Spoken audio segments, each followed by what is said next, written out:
नमस्कार दोस्तों, मैं हूं सौरभ। टेक केयर में आपका स्वागत है। और इस वीडियो में मैं आपको बताऊंगा कि 10,000 रुपये के प्राइस टैग में आप कौन कौन से फ़ोन खरीद सकते हो इंडिया में और कौन कौन से फ़ोन मार्केट में अवेलेबल है। लेकिन इस वीडियो को स्टार्ट करने के पहले मैं आपको 2 या फिर 3 चीज़ें बता दूं। जो भी फ़ोन मैंने यहाँ पे लिस्टेड किया है वो 8 से 10,000 प्राइस टैग के बीच में है। तो 8,000 से 10,000 जो भी फ़ोन का प्राइस है, जो मैंने यूज़ किया है पर्सनली, मुझे अच्छा लगा है, यूज़र एक्सपीरियंस है, उसकी ही बात मैं करूँगा इस वीडियो में। और इसके बाद और एक चीज़ दोस्तों, सभी के सभी जो 10 फ़ोन के बारे में बताऊँगा उसमें से 7 होगा मेरा पर्सनल फेवरेट और 3 फ़ोन्स होंगे ऑनरेबल मेंशंस। और इसके साथ सभी के सभी फ़ोन में वोल्टी अवेलेबल अभी भी नहीं है। 3 दोस्तों, ये वीडियो लंबा होने वाला है क्योंकि 10 फ़ोन्स को बताना थोड़ा बहुत टाइम लेगा। तो पहले मैं स्टार्ट करूँगा। मेरा पहला चॉइस जो है वो है Redmi Note 3।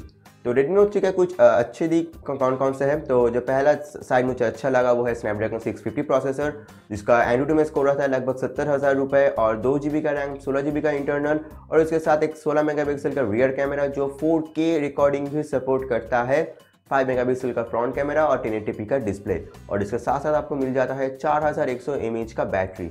ये फ़ोन कम्प्लीटली मेटल यूनिबॉडी है और बिल्ड क्वालिटी काफ़ी अच्छा है। आपको फिंगरप्रिंट सेंसर देखने को मिलेगा, लेकिन कुछ खामियां भी है इस फ़ोन में, जैसा कि जो कैमरा का क्वालिटी है वो लो लाइट में उतना भी अच्छा नहीं है। और फिर से और एक बात दोस्तों, hybrid SIM slot 2 GB 16 GB के लिए, एटलीस्ट 16 GB इंटरनल मेमोरी के लिए हाइब्रिड सिम स्लॉट उतना भी अच्छा नहीं है। आपको एक सिम कार्ड सेक्रीफाइस करना होगा या फिर आपको मेमोरी कार्ड ही सेक्रीफाइस करना होगा। लेकिन गेमिंग के लिए ये फ़ोन काफ़ी हद तक का बहुत अच्छा है, शायद बेस्ट फ़ोन है 10,000 के नीचे और आपको वोल्टेज ज़रूर मिलेगा। तो दोस्तों मैं मेरा सेकेंड चॉइस आपको बताऊंगा जो है Asus का Zenfone Max। लेकिन दोस्तों इस फ़ोन में अभी भी वोल्टी अवेलेबल नहीं है। अगर अवेलेबल है, अगर आपके पास फ़ोन है और अवेलेबल है तो मुझे ज़रूर कमेंट सेक्शन में बताओ। तो ये फ़ोन अभी भी 2 वेरिएंट में मार्केट में बिकता है। एक है स्नैपड्रैगन 410 चिपसेट वेरिएंट जो काफ़ी पुराना है और दूसरा है स्नैपड्रैगन 615 वेरिएंट जो काफ़ी नया है।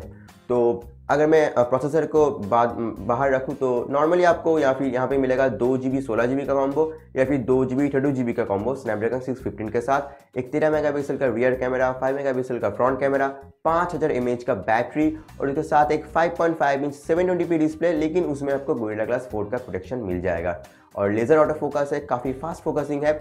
और इसके साथ और एक बात बता दूं, Asus इसमें बहुत ज़्यादा प्री इंस्टॉल्ड ऐप्स देता है, लेकिन अगर आप मेरी बात सुनोगे तो वो ऐप्स काफ़ी हद तक बहुत अच्छा है। और जो भी ऐप्स है बहुत ही, अगर आप नॉर्मली प्ले स्टोर से डाउनलोड करोगे तो उतना ही ऐप्स आपके पास होगा। लेकिन एक बात मैं आपको बता दूं, जो 5000 mAh बैटरी है उससे आप रिवर्स चार्ज कर सकते हो अपने दूसरे फ़ोन को।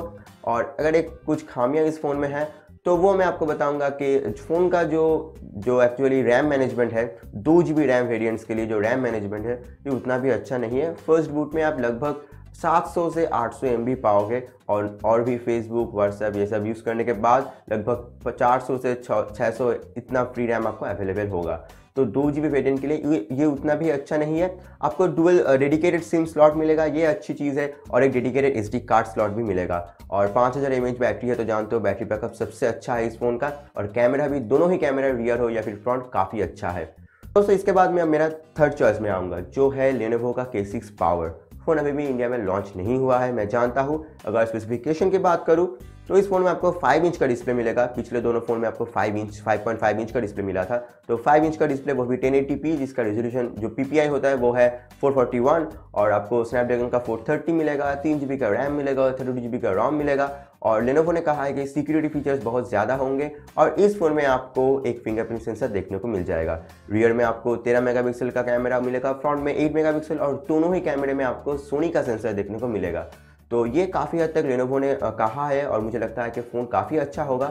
मैंने अभी भी रिव्यू नहीं किया है, मैं फ़ोन को खरीदूंगा 6 दिसंबर को और जब आएगा तो डिटेल रिव्यू होगा Redmi 4 के साथ, Redmi 3S Prime के साथ। तो ज़रूर सब्सक्राइब करें और वेट कीजिए इस वीडियो के लिए। और दोस्तों और एक बात बता दूं मैं, Lenovo K6 पावर के बारे में, 4100 बैटरी आपको देखने को मिलेगा ही, डुअल स्टूडियो स्पीकर्स आपको देखने को मिलेगा और उसके साथ साथ आपको जो देखने को मिलेगा वो है Lenovo का Vive Pure UI।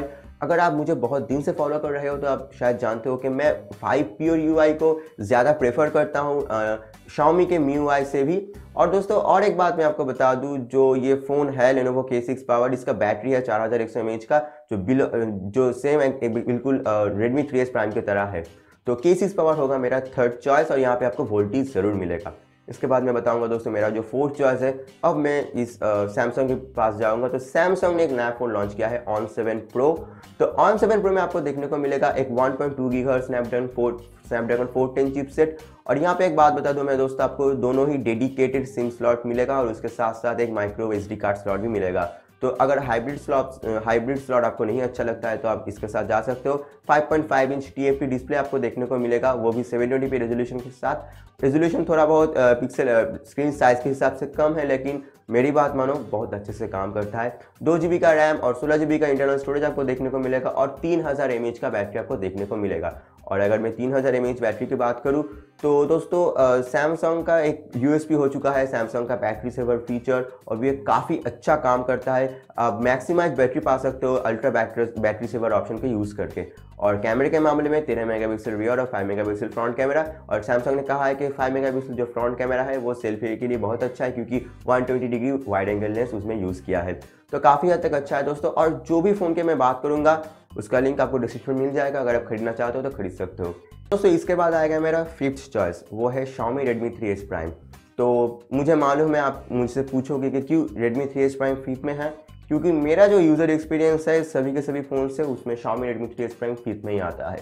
तो Redmi 3S Prime की मैं बात करूँ तो K6 पावर के साथ बहुत ही अच्छा एक सिमिलरिटी है स्पेसिफिकेशन चार्ट में। Snapdragon 430, 3GB RAM, 32GB internal, hybrid SIM slot है आपके पास और इस फ़ोन में, और उसके साथ साथ 5 इंच का डिस्प्ले, लेकिन रेजोल्यूशन 720p का है। और 13 megapixel rear camera, 5 megapixel front camera, लेकिन कैमरा उतना भी अच्छा मुझे नहीं लगा। आपको फिंगरप्रिंट सेंसर ज़रूर मिल जाएगा दोस्तों, और 4100 mAh की बैटरी, और टोटल मेटल यूनिबॉडी डिज़ाइन है। तो बिल्ड लुक्स काफ़ी हद तक अच्छा है। लेकिन एक बात मैं आपको बता दूं, Xiaomi का जो एक USP होता है कि Xiaomi का जो मी फोरम होता है वहाँ पे जाके आप बहुत ज़्यादा कस्टमाइजेशन कर सकते हो, उनको रूट कर सकते हो, बूट लोडर को अनलॉक कर सकते हो, नया नया ROM यूज़ कर सकते हो, जो Xiaomi आपको देता है। Lenovo हो, सैमसंग हो, मोटरोला हो, ये जो एक डेवलपमेंट फेज़ है ये आप दूसरे कंपनी में नहीं पाओगे, जो Xiaomi में जो सपोर्ट आप पाओगे। तो जो भी अगर आप चाहते हो कि 10,000 के अंदर फ़ोन हो, और अगर आप डेवलपमेंट चाहते हो, नया नया ROM यूज़ करना चाहते हो, तो Redmi Note 3 या फिर Redmi 3S Prime आपका चॉइस होना चाहिए। तो दोस्तों इसका प्राइस है 9,999 रुपये, और आपको ये एक्सक्लूसिवली मिलेगा फ्लिपकार्ट में, लेकिन फ्लिपकार्ट में अभी भी अवेलेबल नहीं है, तो आपको me.com जाना होगा। इसके बाद दोस्तों आएगा मेरा सिक्स्थ चॉइस, जो है Motorola Moto G4 Play। ये मेरा बहुत एक पसंद का फ़ोन है, लेकिन मैंने इसको 6 पोजीशन में रखा है। इसका रीज़न है क्योंकि इस फ़ोन में दिखने वाला वो चीज़ नहीं है जो एक फ़ोन को बूस्ट दे सके मार्केट में। तो फ़ोन का मैं स्पेसिफिकेशन बता दूं, 1.2 गीगाहर्ट्ज़ स्नैपड्रैगन 410 चिपसेट आपको देखने को मिलेगा, 2GB का रैम, 16GB का internal, 8 megapixel rear, 5 megapixel front, 720p HD 5 inch display, यही है सब कुछ इस फ़ोन का। और बैटरी जो है 2800 mAh का। लेकिन मैं आपको बता दूं, इस फ़ोन में आपको देखने को मिलता है स्टॉक गूगल एक्सपीरियंस, जो कोई भी और फ़ोन में आपको देखने को नहीं मिलता। मोटो का ये एक अलग ही USP है। और स्टॉक गूगल एक्सपीरियंस है तो आपको रैम मैनेजमेंट में बहुत एक अच्छा बूस्ट मिलता है, बहुत अच्छा रैम मैनेजमेंट आपको मिलता है, कोई ब्लोटवेयर्स नहीं है। आप एक स्टॉक क्लीन गूगल यूज़ कर सकते हो, बिल्कुल बहुत फास्ट है।